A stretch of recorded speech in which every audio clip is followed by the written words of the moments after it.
बिस्मिल्लाहिर्रहमानिर्रहीम। तमाम देखने वाले स्टूडेंट्स को प्रोफेसर इकबाल हैदर भट्टी का सलाम। हम mathematical method chapter number 9 first order differential equations के एमसीक्यूज़ को डिस्कस कर रहे हैं। आज इस सिलसिले का दूसरा लेक्चर है और हम एमसीक्यूज़ नंबर 16 को डिस्कस करने जा रहे हैं। आज का जो पहला एमसीक्यू है ये तो very simple, very easy. D Y by D X ये एक डिफरेंशियल इक्वेशन है। ये कौन सी टाइप है? इसको हम होमोजीनियस कहेंगे, ये एग्जैक्ट है, लीनियर है या कि नॉन होमोजीनियस है। अब होमोजीनियस जिस तरह कि हमने लास्ट लेक्चर में डिस्कस किया था कि वेरिएबल्स की डिग्री सेम होती है, एक्स की पावर 1 1 1 1। अगर ये यहाँ पे चीज़ ना होती, -1 यहाँ पे ना होता, ठीक है, अगर सिर्फ इतना पोर्शन होता तो हम कह सकते थे कि ये होमोजीनियस है। अब इसकी वजह से ये होमोजीनियस नहीं है। अगर होमोजीनियस नहीं है तो फिर क्या होगी? Non homogeneous. तो लिहाजा हमारी राइट चॉइस क्या बनती है यहाँ पे? Non homogeneous. उसके बाद दूसरा 17वां क्वेश्चन है, the differential equation of the form m into D x plus n into D Y is equal to 0 is said to be exact. आपको याद होगा जब हमने 9.5 एक्सरसाइज 9.4 एक्सरसाइज की थी तो उसमें हमने एग्जैक्ट की कंडीशन क्या बताई थी कि ये dx के साथ लगा हुआ है, m into D x plus n into D Y. दोनों ही जो है ना, ये m भी x और y का फंक्शन है, यानी इसके अंदर भी x और y वाली रकमें होंगी और n के अंदर भी x और y वाली रकमें होंगी। लेकिन ये चूंकि dx के साथ x वाली रकम के साथ लगा हुआ है, इसको हम y के लिहाज से डिफरेंशिएट करेंगे। इसके साथ dy लगा हुआ है, ठीक है, तो इसका उल्ट क्या होगा? x, तो इसको हम x के लिहाज से डिफरेंशिएट करेंगे। और अगर दोनों का आंसर सेम आ जाता है तो हम कहते हैं कि ये डिफरेंशियल इक्वेशन एग्जैक्ट है। तो एग्जैक्ट डिफरेंशियल इक्वेशन की ये कंडीशन जो है ये आपने याद रखनी है, और वो क्या है? Partial m over partial y is equal to partial n over partial x। Therefore in this case a is the right option. Question number 18, if this is exact equation तो फिर आपने इसका सोल्यूशन निकालना है। अगर इक्वेशन एग्जैक्ट हो तो solution निकालने का तरीकाकार क्या है? अगर ये एग्जैक्ट आ जाती थी तो फिर उसका तरीकाकार ये होता था, solution of exact equation m into D x, m वाली रकम को x के लिहाज से इंटीग्रेट करेंगे, plus terms of n free from x, free from x into D Y is equal to C. अब m वाला तो एज इट इज इंटीग्रेट होगा। अब ये देखें, it is of the form m into D X, ये m है और ये n है, तो m वाला तो एज इट इज ही इसको इंटीग्रेट कर देंगे। m वाले को इंटीग्रेट करेंगे तो ये आ जाएगा 3x square plus 4xy into D x plus terms of n free from x। इसमें वो टर्में लिखें जो x से फ्री हैं। इसके अंदर x आ रहा है, इसको नहीं लिखेंगे, सिर्फ और सिर्फ क्या बचता है? 2y, और 2y को इंटीग्रेट कर देंगे हम y के लिहाज से, इज इक्वल टू c। अब इसको इंटीग्रेट करेंगे तो क्या आ जाएगा? 3x क्यूब का आ जाएगा 3/3 प्लस x के लिहाज से कर रहे हैं, y यहाँ पे कांस्टेंट है, 4x square over 2 into Y plus ये आ गया 2 into Y square over 2 plus is equal to C. तो सिंप्लीफिकेशन के बाद ये आ गया x cube plus 2x square plus Y square is equal to C. 2x square Y आएगा यहाँ पे। अब ये देखें, ये हमारी चॉइस कौन सी बनती है? x square x cube plus 2x square Y plus Y square is equal to C. तो सी जो है ये तो कांस्टेंट है, कुछ भी हो सकता है, ठीक है। 2c is equal to C, तो यहाँ से c को आप एलिमिनेट कर दें तो यही वाली ऑप्शन बनेगी X cube plus 2x square Y square वाली, ये तो नहीं हो सकती। और सी ऑप्शन भी एक्स क्यूब नहीं हो सकती, नहीं। सिर्फ यहाँ से क्या मैंने किया, यहाँ से मैंने सिर्फ 2 को गायब कर दिया। तो देयरफॉर राइट ऑप्शन हमारी क्या है, option A. Option A is the right one. अब हम डिस्कस करते हैं क्वेश्चन नंबर 19 को। 19 को बताना है हमने कि ये किसका एग्जैक्ट डिफरेंशियल है। तो मैंने ये कोई 8-9 फार्मूलों की लिस्ट आपको दी थी। मैंने कहा था कि ये एग्जैक्ट डिफरेंशियल के फार्मूले याद कर लें, और मुझे पूरी उम्मीद है कि आपने याद नहीं किए होंगे। तो इसलिए मैं पहली चॉइस को पकड़ता हूँ, tangent inverse x over y। इसका मैं डिफरेंशियल लेता हूँ, तो ये आ जाएगा 1/1 plus X square over Y square. उसके बाद इसका डिफरेंशियल अलहदा लेंगे, dx ओवर y। ये ऊपर आ जाएगा Y square over X square plus Y square. इसका एलसीएम लेने के बाद इसके ऊपर लगेगी f over g form, y into dx minus x into dy over Y square. ये वाई स्क्वायर से कैंसल, ख़त्म, फिनिश, खल्लास। तो ये आ गया X square plus Y square. तो ये क्या है, y into D x minus x into D Y over X square plus Y square. तो therefore option number A is the right one. For the sake of practice को सीखने के लिए आप ये वाला इसका डिफरेंशियल खुद निकालेंगे, ठीक है। Sine inverse x over y का भी वैसे मैंने 8-9 फार्मूले दिए हुए हैं, उनको आप अच्छे तरीके से देख लें। लॉग के भी हैं उसके अंदर, तो हर एक का तो MCQs बनाना ज़रा मुश्किल हो जाता है, तो बाकी MCQs आप खुद भी बना सकते हैं, देख सकते हैं उनको। अब चलते हैं हम क्वेश्चन नंबर 20 की तरफ। 20 बिल्कुल इसकी स्टेटमेंट सेम जैसी कि क्वेश्चन नंबर 19 की थी। इसमें है कि y dx, ये वाला आंसर लेके आना है हमने। तो किसको डिफरेंशिएट करने से ये आता है, किसका एग्जैक्ट डिफरेंशियल है, ये dx प्लस dy आएगा, नो। ये 2x dx plus 2y dy, no, never, not at all. इसका डिफरेंशियल लेके देखें, क्योंकि डिनोमिनेटर में y स्क्वायर है ना, तो d over d into x over y का डिफरेंशियल लिया, तो f ओवर g फॉर्म लगेगी y into D x minus x into D Y over Y square. तो you can see that this is exactly the same answer which is given in this statement. Therefore, in question number 20, the right option is option number D.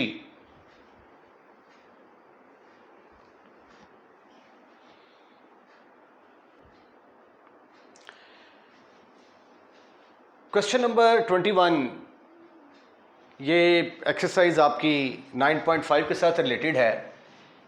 If m of dx plus n of dy is equal to 0 is non exact.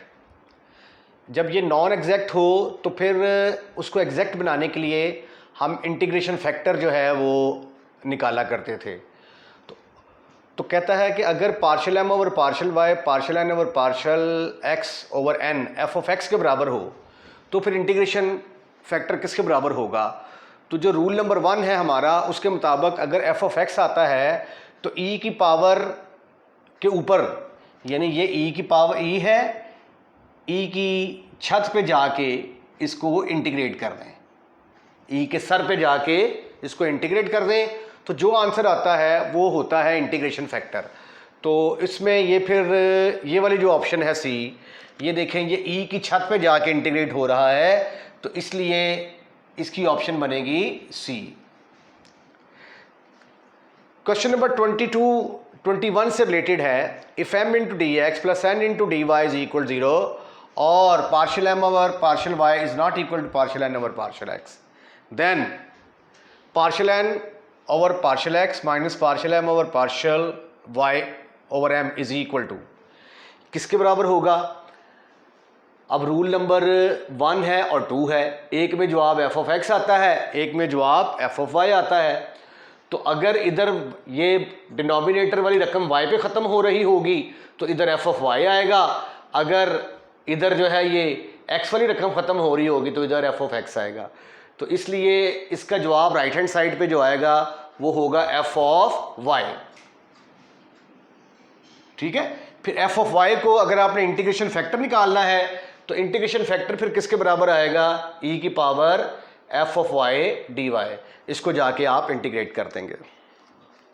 Okay, question number 23, अगर x y का square plus y into D x minus x D Y is non exact, तो इसको exact बनाने के लिए integration factor कौन सा होगा इनमें से? वो इंटीग्रेशन फैक्टर हमने ढूंढना है।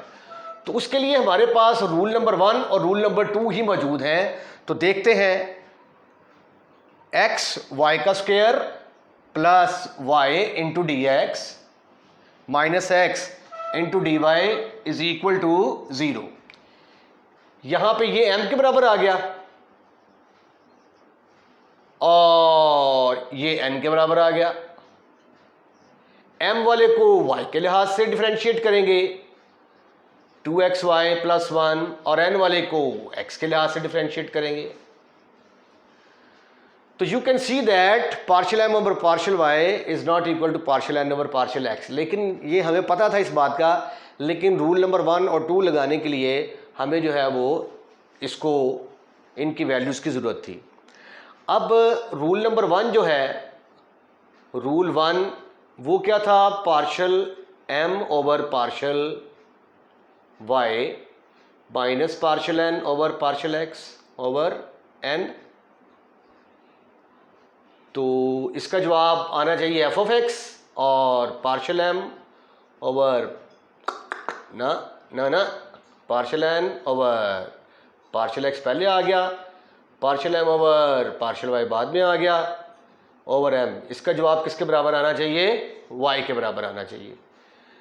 तो partial m over partial y की वैल्यू है आपके पास 2xy plus 1, partial n over partial x minus 1 के बराबर और n किसके बराबर आ गया? ओहो, ये तो सिंपलीफाई नहीं होता, इसको करके देखते हैं जी।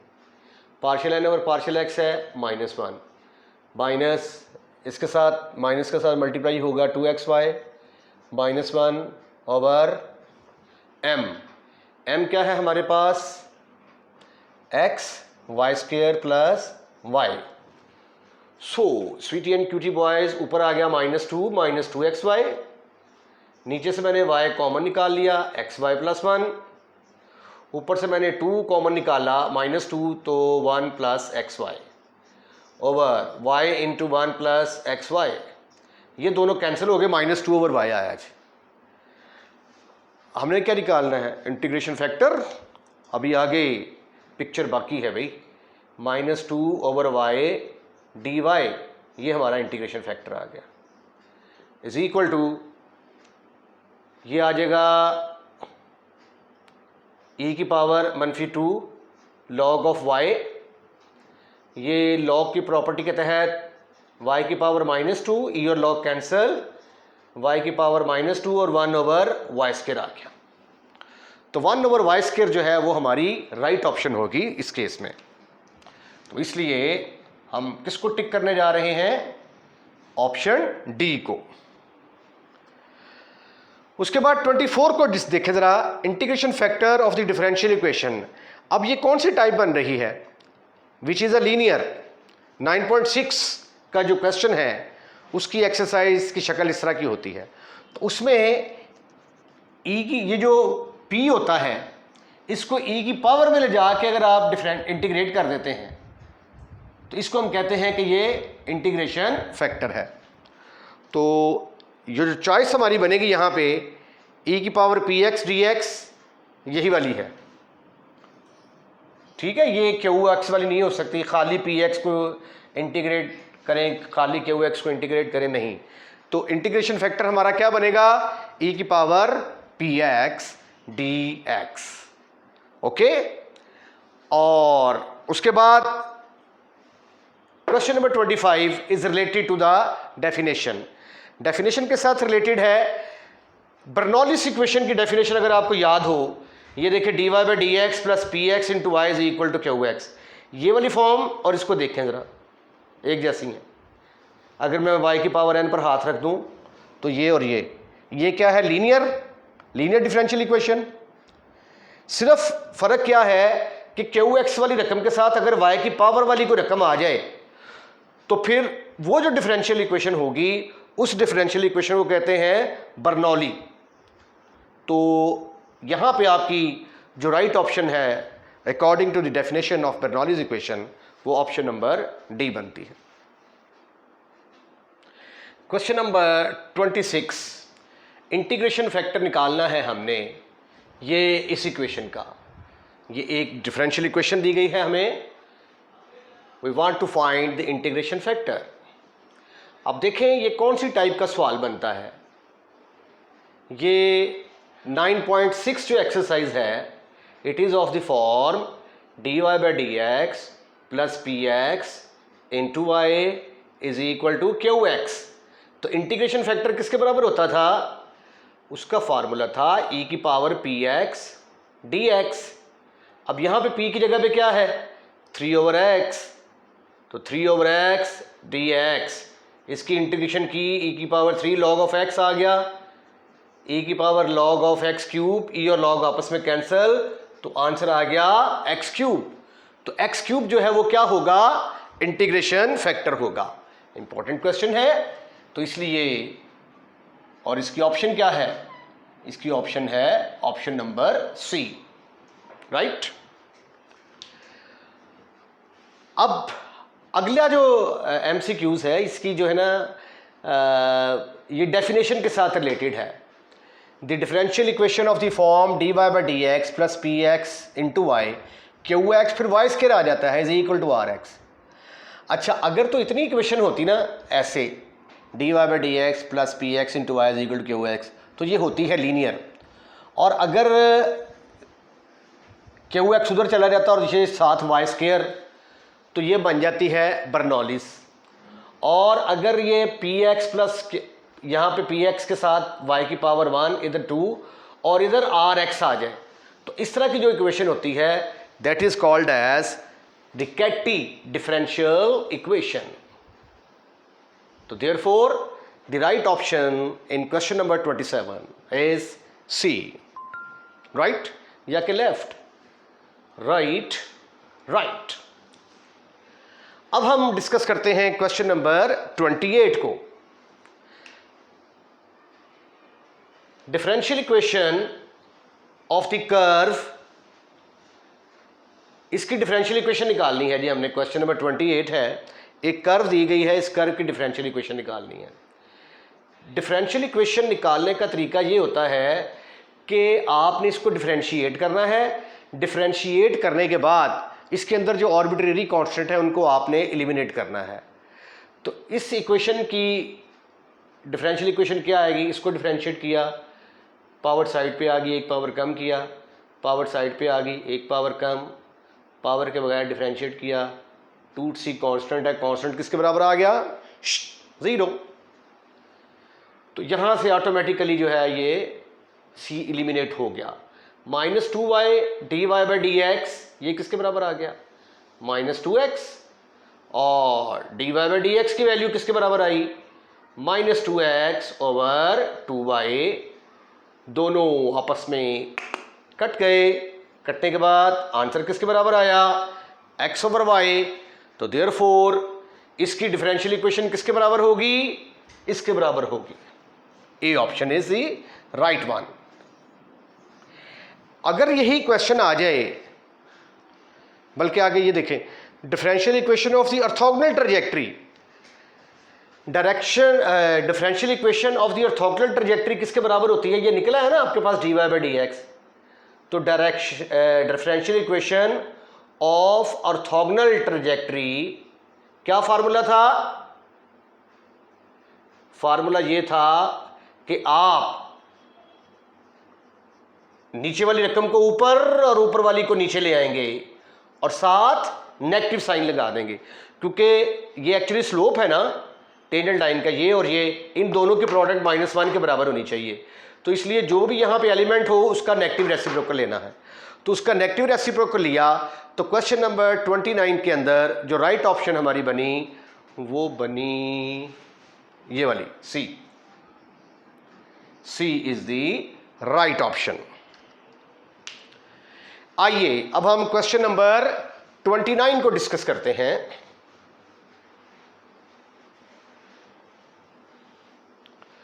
क्वेश्चन नंबर 29 है differential equation of the orthogonal trajectory. No orthogonal trajectory of x Y is equal to c is. अब इसकी ऑर्थोगोनल ट्रेजेक्टरी निकालनी है भाई क्वेश्चन नंबर 30 की। तो X Y is equal to C के बराबर है, तो पहले हम इसकी डिफरेंशियल इक्वेशन निकालते हैं। X into D Y by D x plus y into x का डेरिवेटिव आ गया 1, सी 0 के बराबर आ गया। ठीक है, X D Y by D X बराबर आ गया -y के, और D Y by D X बराबर आ गया -y ओवर एक्स। ये आ गई is the differential equation of given family. Orthogonal, अब differential equation of the orthogonal family is, वो किसके बराबर होगी, इसका नेगेटिव रेसिप्रोकल। अब x ऊपर चला गया, y नीचे आ गया। अब बस उसकी इक्वेशन निकालनी है, फिर डेरिवेटिव खत्म करने पड़ेंगे। Separate the variable and integrating both side, x आएगा। तो ये आ गया y² is equal to x² plus some constant, हम सपोज कर लेते हैं कि वो c है, तो मल्टीप्लाई किया तो y² is equal to x² plus 2c। तो 2c का नाम रख लेते हैं हम k, तो y² माइनस x² किसके बराबर आ गया, k के बराबर। तो therefore the right option in this case is option number A. ये वाली राइट ऑप्शन है जी। ठीक ठीक ठीक ठीक ठीक ठीक। अब क्वेश्चन नंबर 31 की तरफ आए। पोलर फॉर्म आ गई आपके पास, polar form of complex number, not complex number sorry, ये हमारे पास पोलर कोऑर्डिनेट्स आ गए हैं। पोलर कोऑर्डिनेट्स के अंदर डिफरेंशियल इक्वेशन क्या होती है, ये है हमारी असल प्रॉब्लम। तो r बराबर है हमारे पास a into 1 plus sine theta. तो लॉग लेंगे दोनों तरफ, तो log a into 1 plus sine theta, तो लॉग की प्रॉपर्टी लगाई, तो log of a plus log of 1 plus sine theta. अब आप इसको डिफ्रेंशिएट कर दें with respect to theta, with respect to theta, तो ये आ जाएगा 1 over r d r over d theta is equal to, log a constant है, इसका डेरिवेटिव 0, ये आ जाएगा 1 प्लस साइन थीटा को दोबारा करेंगे कॉस थीटा आ जाएगा। अब इसका रेसिप्रोकल ले लें, r d theta over d r d theta over d r जो होता है ना, उधर तो d Y by D x होता है ना, इधर r d theta over d r जो है, ये आ गई डिफरेंशियल इक्वेशन किसकी, गिवन फैमिली की, is the differential equation of the given family. तो ये देखें ज़रा, ये r d theta over d r is equal to 1 plus sine theta over theta, ये हमारा जो है, ये ऑप्शन जो है हमारी ए बनती है, राइट। तो इसको मैंने यहाँ पे टिक कर दिया, और ये हमारी 1 ओवर आर डी थीटा सी और डी तकरीबन सेम हो गई थी, तो यहाँ पे मैंने माइनस लगा दिया है, but it has no connection with our answer. अब क्वेश्चन नंबर 32 की बारी आती है। तो 32 में क्या करना है, differential equation of the orthogonal trajectory निकालनी है। तो उसका फार्मूला क्या है कि जो डिफरेंशियल इक्वेशन ये वाली निकली है, formula will not be change, सिर्फ इसका नेगेटिव रेसिप्रोकल, कॉस ऊपर चला जाएगा, साइन नीचे आ जाएगा, minus cos theta over 1 plus sine theta. तो ये देखिए r d theta over d r is equal to minus cos theta over 1 plus sine theta. So therefore question number 32 के अंदर राइट ऑप्शन आपकी क्या बनती है? Option c. इसके साथ ही आज का लेक्चर अख्ताम पजीर होता है। अपना ख्याल रखिएगा। अल्लाह हाफिज़ और चैनल सब्सक्राइब करना मत भूलिएगा।